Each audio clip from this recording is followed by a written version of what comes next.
June 4th, 1942. 6:37 a.m. Admiral Nagumo stood on the bridge of the aircraft carrier Akagi, his flagship cutting through the grey waters of the North Pacific. Around him, the most powerful naval strike force Japan had ever assembled spread across the horizon.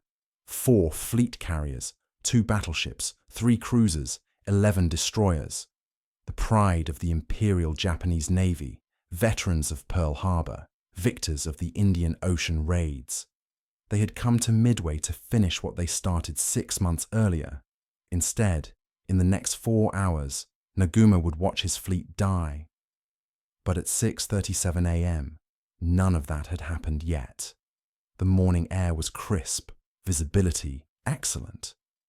Intelligence reports suggested minimal American resistance.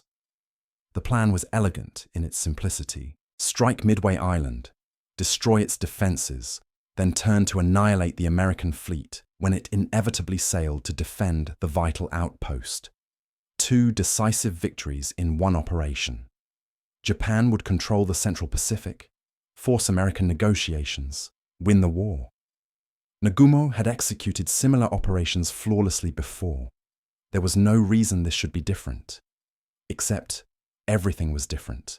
What Nagumo didn't know, what Japanese intelligence had failed to discover, was that American codebreakers had been reading Japanese naval communications for weeks.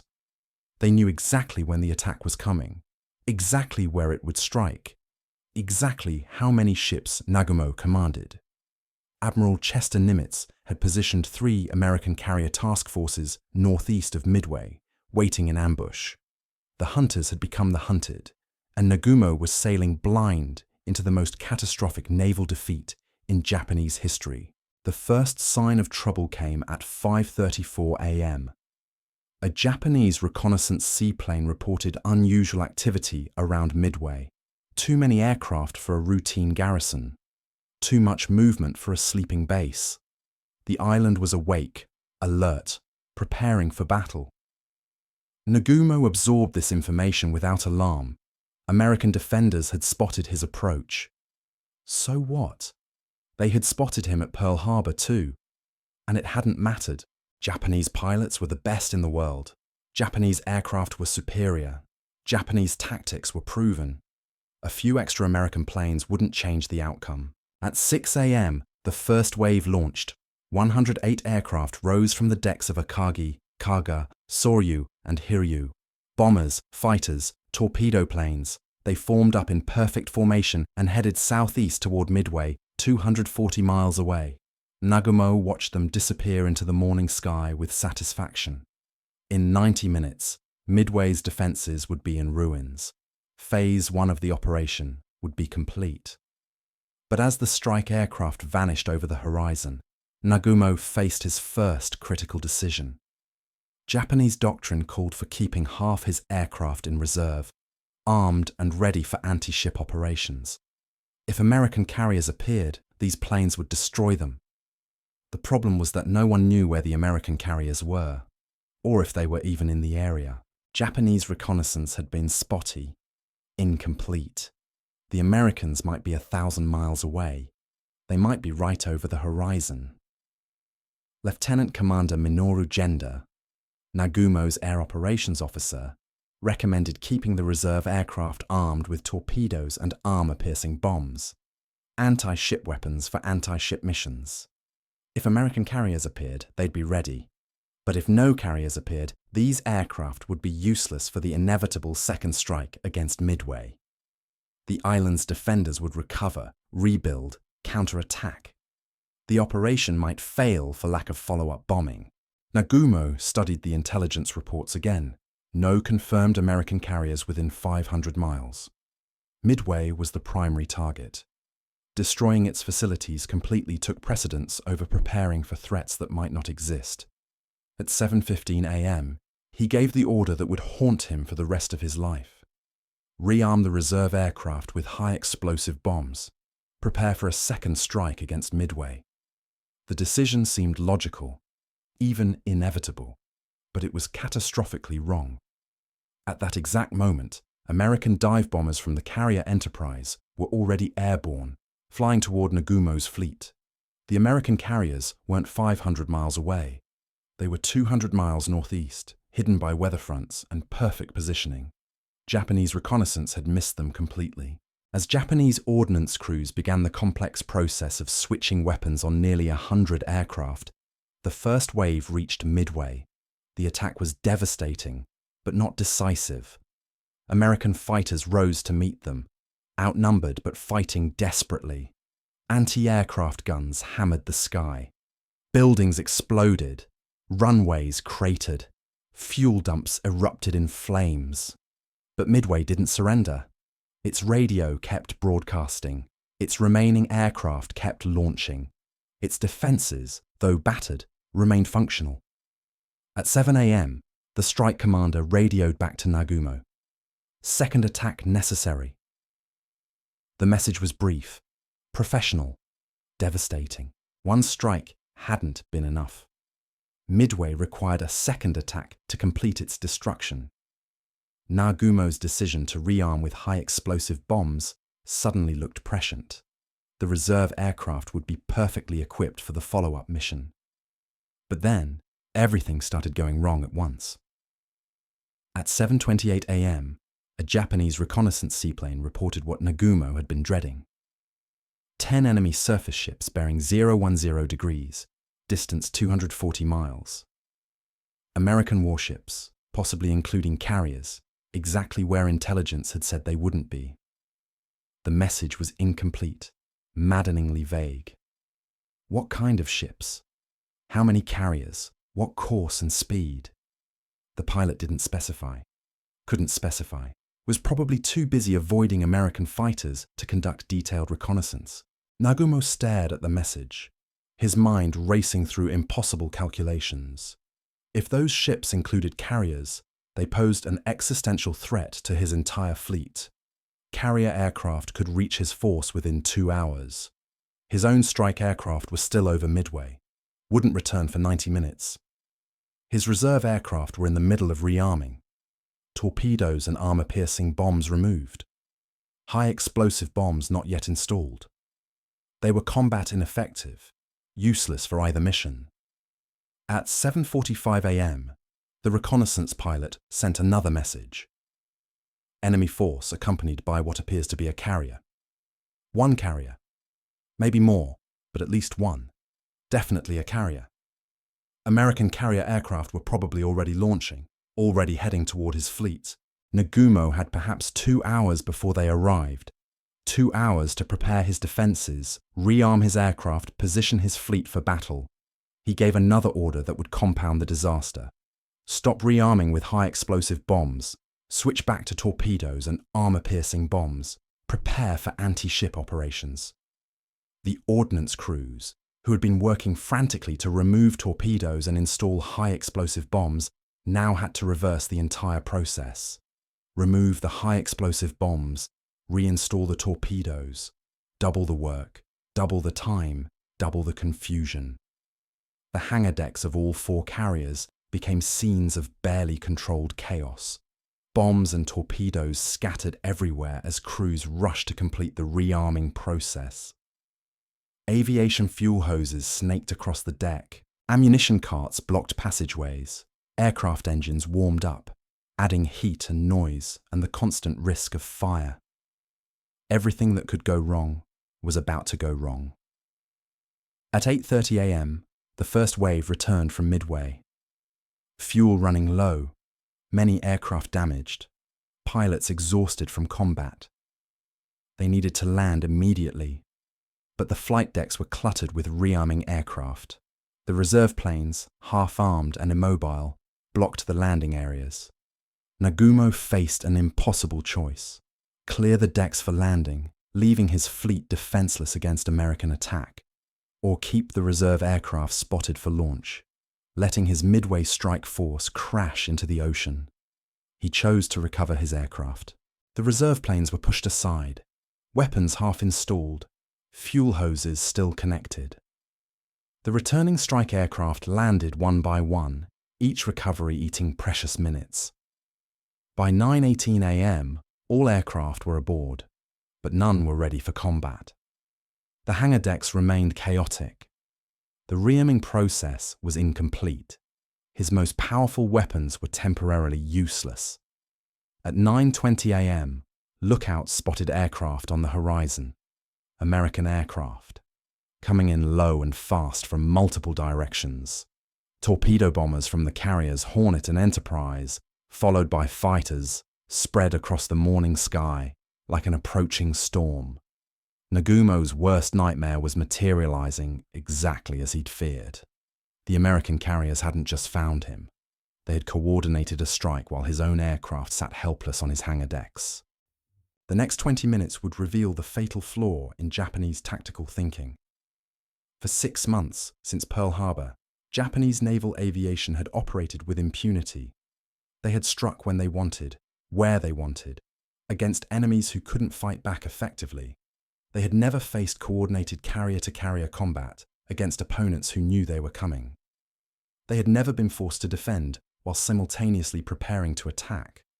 The complex choreography of carrier operations, so elegant when unopposed, became a death trap when executed under fire. At 9:25 a.m., the American torpedo bombers began their attack runs. 15 aircraft from Torpedo Squadron 8, flying obsolete Devastator bombers, approached Akagi from the port bow. These were suicide missions, and everyone knew it. The American pilots were flying straight into the concentrated anti-aircraft fire of the entire Japanese fleet. Their aircraft were slow, vulnerable, carrying weapons that frequently malfunctioned. But they came anyway, flying steady and level despite the wall of fire rising to meet them. Nagumo watched from Akagi's bridge as his defensive guns opened fire, the sky filled with black puffs of anti-aircraft bursts. Japanese fighters dove from above, machine guns chattering. One American torpedo bomber exploded in mid-air. Another crashed into the sea, its torpedo detonating harmlessly. A third limped away, smoking, losing altitude. Within minutes, 14 of the 15 attacking aircraft were destroyed. Only one pilot, Ensign George Gay, survived to witness what happened next. The torpedo attack had failed completely. Not a single Japanese ship was hit. Not a single torpedo found its target. Nagumo's fleet remained intact, undamaged, still capable of launching its own devastating strike. For a brief moment, it seemed like the American attack had been repulsed. The Japanese anti-aircraft gunners cheered. Fighter pilots reported successful interceptions. The immediate threat appeared to have passed. But the torpedo bombers had accomplished something more valuable than they knew. They had drawn every Japanese fighter down to sea level. The entire combat air patrol was now at low altitude, pursuing the last few American torpedo bombers. The sky above the Japanese fleet was empty, undefended, waiting for what came next. At 10:22 a.m., Lieutenant Commander Wade McCluskey led 37 dive bombers from the Enterprise into a perfect attack position. 6 miles up, invisible against the morning sun, they spotted the Japanese carriers spread out below like toys on a pond. Akagi and Kaga were recovering fighters, their flight decks crowded with aircraft. Soryu was preparing to launch. All 3 carriers were at their most vulnerable, loaded with fuel and ammunition, their defensive fighters out of position. McCluskey rolled into his dive, followed by every bomber in his squadron. The attack that would decide the Pacific War had begun. Nagumo first realized what was happening when the lookouts started screaming. "Dive bombers!" High altitude, coming down, he looked up to see American aircraft plummeting toward his flagship like falling stars. There was no time to maneuver, no time to launch fighters, no time to clear the crowded flight decks. 6 months of careful planning. 6 months of meticulous preparation. 6 months of absolute confidence in Japanese naval superiority came down to this moment.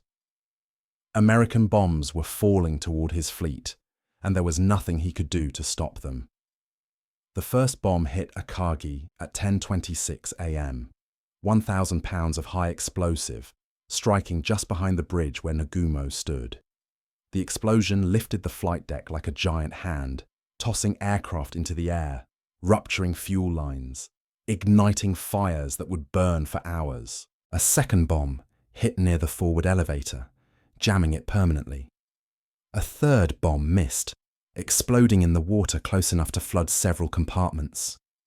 But it was the fires that doomed Akagi. The hangar deck was still cluttered with rearming aircraft, fuel hoses connected, ammunition scattered everywhere. Aviation gasoline ignited in sheets of flame. Bombs and torpedoes exploded in chain reactions. Within minutes, the ship's entire forward section was an inferno. Damage control parties couldn't reach the fires. The water mains had been severed.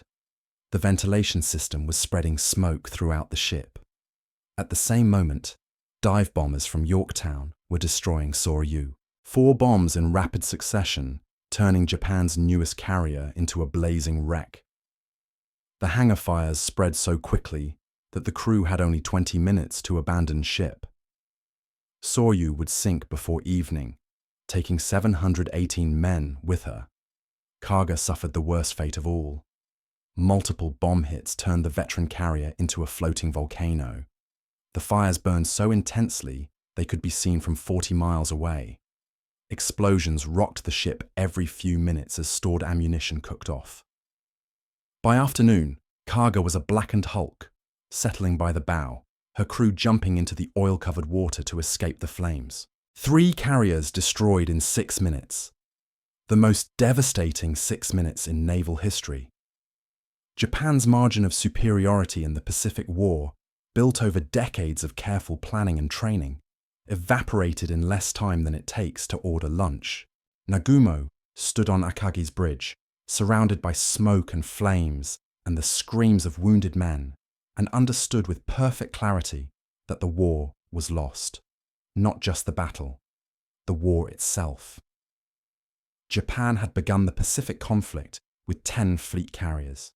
After Coral Sea and now Midway, only 4 remained. The United States was building carriers faster than Japan could train pilots to fly from them. American industrial capacity, which Japanese planners had consistently underestimated, was about to overwhelm everything Japan could produce. The mathematics were inescapable, and Nagumo had always been good at mathematics, but the immediate crisis demanded attention. Akagi was dying beneath his feet. The fires were spreading faster than damage control could contain them. The bridge was becoming untenable, filled with smoke and heated to unbearable temperatures. At 10:46 a.m., exactly 20 minutes after the first American bomb hit, Captain Taijiro Aoki approached Nagumo with the recommendation no admiral ever wants to hear. "Sir, I recommend we transfer your flag to another ship. Akagi cannot be saved." Nagumo stared at Captain Aoki for a long moment, the words hanging in the smoke-filled air between them. Transfer his flag. Abandon Akagi. The ship that had carried him to Pearl Harbor, that had been the symbol of Japanese naval supremacy, was now a floating funeral pyre. The decision should have been immediate, obvious, necessary for survival. Instead, Nagumo felt paralyzed by the magnitude of what was happening. Around him, the bridge crew waited for orders. Communications officers held messages they couldn't send because the radio equipment was damaged. Navigation officers plotted courses they couldn't execute because the ship couldn't steer. Damage control reports streamed in, each one worse than the last. The forward magazine was flooded to prevent explosion. The steering gear was jammed. The main engines were still functional, but smoke was choking the engine rooms. Men were dying throughout the ship, trapped by flames or overcome by toxic fumes. At 10:50 a.m., another explosion rocked Akagi as aviation fuel ignited in the hangar deck. The blast was so powerful it buckled the flight deck, sending chunks of steel plating flying through the air. One piece nearly decapitated a signalman standing 20 feet from Nagumo. The Admiral finally understood that staying aboard meant dying aboard. He gave the nod to Captain Aoki. The transfer to the light cruiser Nagara took 18 minutes that felt like hours. Nagumo climbed down from Akagi's bridge for the last time, his flagship burning behind him, black smoke rising thousands of feet into the clear Pacific sky. As his launch pulled away from the carrier's hull, he could see the full extent of the disaster. 3 of his 4 fleet carriers were ablaze. Hiryu, the sole survivor, was frantically launching counterattacks, but she was outnumbered 4-1. The most powerful naval striking force in Japanese history had been reduced to a single carrier and her escorts. From Nagara's bridge, Nagumo tried to restore some semblance of command and control. His communications had been severed when Akagi was hit. He didn't know the status of his other ships, couldn't coordinate with his remaining aircraft, had lost contact with Admiral Yamamoto's main force 300 miles to the west.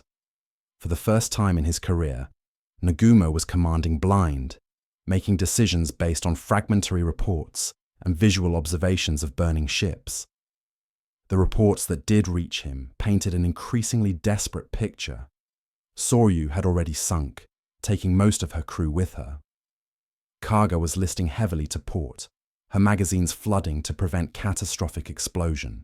Akagi was still afloat, but completely combat ineffective, her fires spreading despite heroic damage control efforts. Only Hiryu remained operational, and she was facing the concentrated attention of 3 American carrier groups. At 11:30 a.m., Hiryu launched her first counter-strike. 18 dive bombers and 6 fighters, led by Lieutenant Michio Kobayashi, heading northeast toward the American carriers.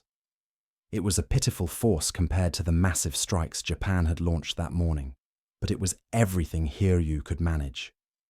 Her remaining aircraft were being held in reserve for a follow-up attack, assuming any survived the first mission. Nagumo watched the aircraft disappear toward the horizon and calculated odds that grew worse by the minute. Even if Hiryu's strike succeeded brilliantly, even if they sank an American carrier, the exchange rate was catastrophic. Japan was trading 4 fleet carriers for 1 American carrier.